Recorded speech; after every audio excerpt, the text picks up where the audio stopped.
नमस्कार, स्वागत है आपका न्यूज 80 पर। मैं हूं आपके साथ गौरव चौटाला। अब फिर प्रदेश की राजनीति सुर्खियों में आ गई है। मुजफ्फरनगर का नाम बदलने की बात मोहित बेनीवाल ने किया और उन्होंने एक बड़ा मुद्दा उठाया है और कहा है कि मुजफ्फरनगर का नाम लक्ष्मी नगर कर देना चाहिए। अगर बात करें इससे पहले की, तो मुजफ्फरनगर के पूर्व केंद्रीय मंत्री डॉक्टर संजीव बालियान ने भी उत्तर प्रदेश में से पश्चिमी उत्तर प्रदेश को अलग प्रदेश बनाने की मांग की थी। देखिए, सदन में, सम्मानित सदन में किसी भी माननीय सदस्य को कुछ भी कहने का अधिकार है। उन्होंने जो कहा सदन में कहीं पे कोई चर्चा नहीं होती। पर हमारी अपेक्षा ये थी कि इस बार सदन में सत्ता पक्ष के लोग भी, जैसा अपोजिशन के लोग कह रहे हैं, प्रयास करें कि मुजफ्फरनगर में एक बड़ा कोई उद्योग लगे ताकि लोगों को रोजगार मिले। हम चाहते थे बड़ा मेडिकल सुविधा यहाँ होनी चाहिए ताकि कैंसर, हार्ट, इससे पंडा छूटे, लोगों को स्वस्थ शरीर रह सके, जिंदगी जी सके। उसके लिए स्वच्छ पानी, स्वच्छ हवा, इनके लिए प्रयास करना चाहिए।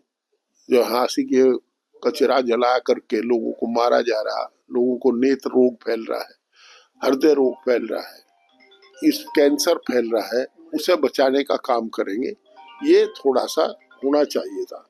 हम तो उसी की तरफ देखते हैं। अब कौन क्या कहता है, वो पश्चिमी उत्तर प्रदेश तो बन गया दिख है, वो बन जाएगा जब इसे देख ले। तो भाजपा के अपने अपने काम है, तो कहने का अधिकार अपना कह लो, कुछ ही कह लो।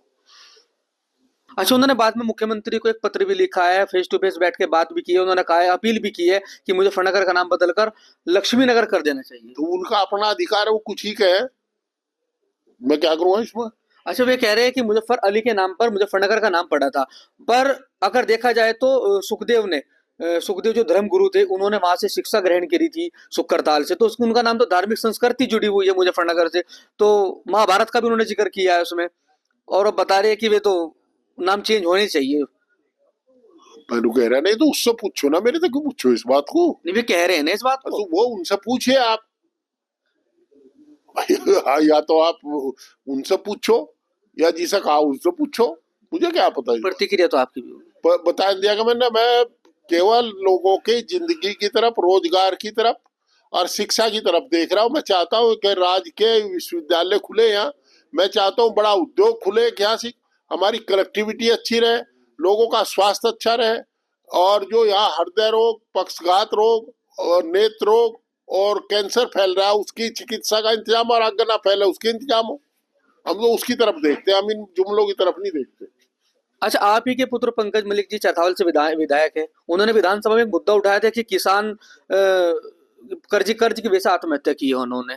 फिर उस पर अब मुकदमा दर्ज हुआ है देर रात। किस पर दर्ज हुआ? जिस किसान का मुद्दा विधायक जी ने विधानसभा में उठाया था कि किसान ने आत्महत्या कर ली है, उन्हें वो जो उनका बकाया भुगतान था गन्ने का, वो नहीं मिला था। आज उसी मृतक किसान पर मुकदमा दर्ज हुआ है अवैध तमंचा रखने का। मृतक किसान पर दर्ज हुआ। यार, अगर उन्हें अवैध तमंचे से सुसाइड किया है तो दर्ज तो उस पर मुकदमा तो होगा ना। अवैध तमंचा आया कहाँ से? और वो तो फॉर्मेलिटी है। ये नहीं यार, राजनीति की सुना बढ़ाओ। ये तो एक तरीके से देखिए, एक औपचारिकता है। उस पर मुकदमा दर्ज कर, नहीं तो कहाँ दिखाओगी तमंचा कहाँ था यार? पुलिस कहाँ दिखाओगी? तो मृतक आओगा हाजिरी के लिए या सजा देना होगा? ये तो औपचारिकता है, इसमें क्या है। अच्छा, विधानसभा में गुटखा पान मसाला खाने का भी मामला सामने आया। ये शर्मनाक।